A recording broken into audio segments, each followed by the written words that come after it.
Now hey guys, it's your boy Shipwreck Studios, and today we are going to be doing crazy stories from my school, part 2. You guys seem to really like the last one, so I will deliver. Let's get right into it. Okay, so the first story is going to need some backstory first. So, there was this kid in my class named Fred. This is in no way, shape, or form his real name. Now, Fred was a bit of a glutton, and when I say a glutton, I mean a glutton. Okay, so I have a friend who goes by TickToys Official on YouTube with the @TickToys151, and he actually made a text about him that I thought was so funny I screenshotted it, and I still have the screenshot to this day. And yeah, I'm now going to quote TickToys Official on this. He said that Fred's regular snack is a party-sized bag of Lay's potato chips and a king-sized chocolate bar and a bottle of water and a cup of grapes for just his snack. And that wasn't even the worst part. This kid would always stick his fingers in his mouth afterwards, just really getting all that chip dust in. But in all seriousness, he would stick his fingers in his mouth, and this kid would never, wash their hands afterwards. I don't think that kid washed their hands at all in the school year. And this was during the time where lockdown was over, but you still needed to wear your mask everywhere you went.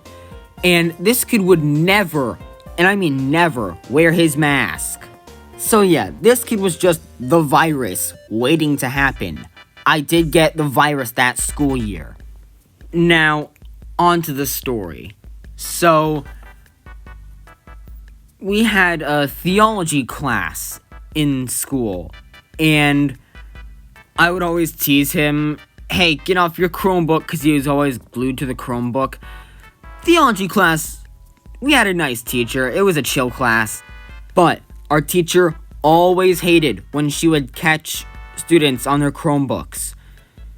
So I would tease him like, hey, Fred, get off your Chromebook. It would always get him mad, but it was a joke. Anyone could have seen that it was a joke. Except him, because one day he finally snapped. And so he said, you know what? Go suck an egg. And so I saw my theology teacher give this kid the death stare. If looks could kill, that kid would be dead on the floor in an instant. And at this point, the entire class is erupting into laughter because it was so funny, and I was laughing along with them. And this kid knew as soon as he said that, he was in trouble. And about 15 to 20 minutes later, the bell rings, and everyone leaves. Everyone except Fred and the teacher. And I don't know what happens after that. He might have gotten in trouble. He might have even gotten a detention for that. But no one really knows anymore, because he's gone. Reduced to atoms. So, this next story is quite recent. It shows just how stupid my friends were back then. So, a few of my friends wanted to compete with me on paper planes. The problem was that I was basically the paper airplane version of Lockheed Martin. I believe I wiped out all of my competition by just mass producing my planes. But they were also really good too, quality planes. They could actually go really far too. There was a gym that was technically all the lunchrooms too. Comment down below if you had that in your school. But there was a basketball court. I can be at one of the hoops and throw one of my best planes, and it could reach the other hoop and keep going in one throw. So they were high quality planes. And a couple of my friends wanted just a teensy drop of that success.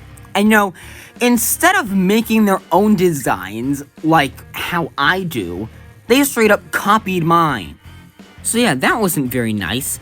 And then they had the audacity to try and trademark it. Which, I mean, if that strategy was to put me out of business and have me stop making paper airplanes, failed pretty miserably, I'll say that much.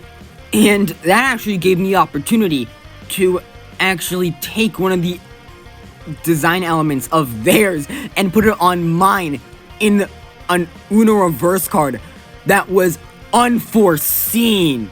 And that's why a small percentage of the planes that I make, you'll see, have flaps and spoilers. Oh yeah, did I also mention that they were criticizing me because I actually provided a valid criticism for Andrew Tate, and whenever they tried to one-up themselves, they'd always be like, "Hey, what color is your Bugatti? What color is your Bugatti?" Hey guys, thanks for watching it to the end. I know this video isn't quite as long. I'm seriously running out of ideas for A, what to make videos on, and B, stories I can tell.